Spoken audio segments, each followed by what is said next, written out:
Chris here, and welcome to Understanding the Baseline. This is the third video in this series, so if you haven't watched the first two, go ahead and click that link. Today, we're going to conduct a deliberate search of a cafe, then we're going to use the same location to break down an attack, so stick around.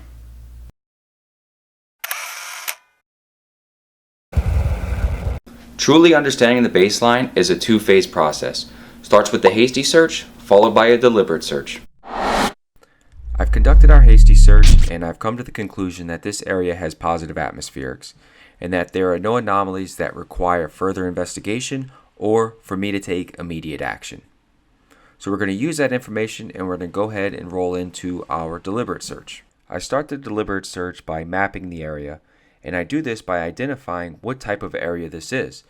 Looking at this area, overall this is a habitual area, meaning that anybody can come and go as they please.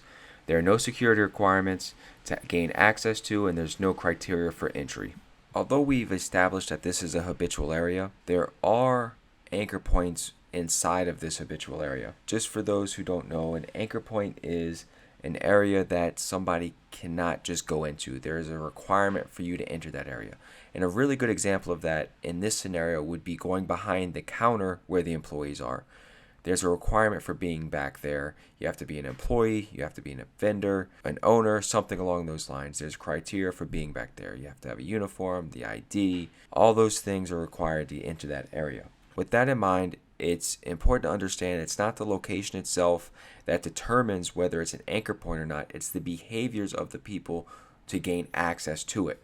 So there are some other temporary anchor points around here, such as all these groups of people, the line to order food, the cash register, the trash can.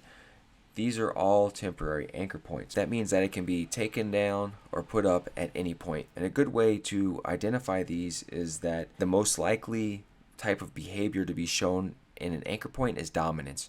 So if we take, for example, we look over here, somebody has staged their coat or their belongings over here, identifying that booth as theirs. So if somebody were to go sit there, they would challenge them, hey, that's my booth. You see my things are right here. They're going to show dominance in ownership of that booth. That's their anchor point. So you might be asking, what does this have to do with a deliberate search? So the whole point of a deliberate search is to understand the patterns that are happening inside this environment. So we need to understand the pattern and process and the behaviors that occur within that process or pattern to truly understand the environment. So, for example, we have different types of people that are going to enter into this location. We're going to have a customer. We're going to have vendors.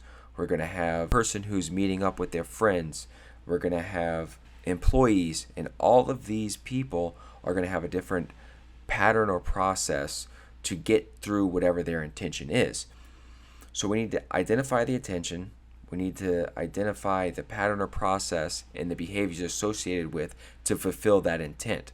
So for example, if there's a customer that comes in, the customer is going to come in, they're going to come down, navigate through the shop, go to the end of the line, wait in line, order their food or drink, get to the cashier, pay for their food or drink, stand to the side, wait to be called, retrieve their food or drink, and either go sit down or exit the cafe. The whole point of it is to understand all those processes and patterns for each individual person that comes in there. So the employee, understand what those patterns and processes are.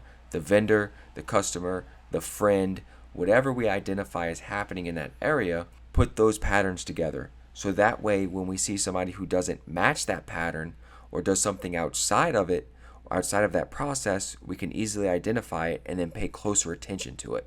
So now that you have a basic understanding of temporary and permanent anchor points, habitual areas, and the idea of what we're trying to accomplish with a deliberate search, understanding the patterns and processes and behaviors associated with those, I'm going to go ahead and play this video, and I want you to go ahead and look at it as many times as you need to identify the majority of these processes, whether it's the customer, an employee, the free Wi-Fi user, the friend. Take a look at it. Identify the processes, not only from what you see in the video, but also from your personal experience and how you would act under those circumstances. And then once you feel comfortable with that, move forward, and we're going to go ahead and break down an attack.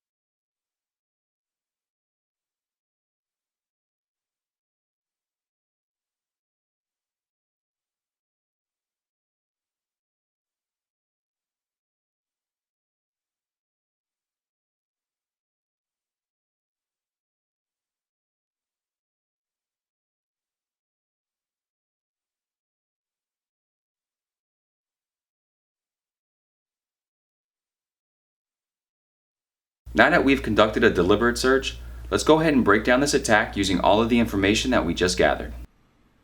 So I want you to think about the customer. Think about the patterns and processes that that person would do as they come into the cafe. So with that in mind, I want you to pay attention to this guy who comes in at this top. So we see that he comes in, looks like he's talking on his phone, but he's really using that as a guise to look around. Look, he's assessing each person. He's looking for an opportunity. He doesn't go to the end of the line. He doesn't look at the menu. He just kind of goes to the front of the cashier where the valuables are. You see three people playing within their purses or wallets, 4 people with money out. This is prime pickings right here. So we notice he doesn't engage anything. He's not waiting for somebody. He's not ordering food. He's not looking at the menu. He's not waiting to ask a question. Look at how he's behaving in comparison to the rest of the customers. He skipped the entire process, the entire pattern, and is doing something completely different.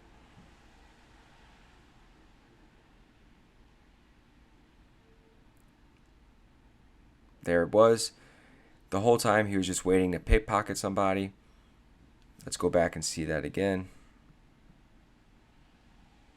So we can see probably from right here is where he starts digging in this guy's backpack to get to his valuables. Nobody is the wiser.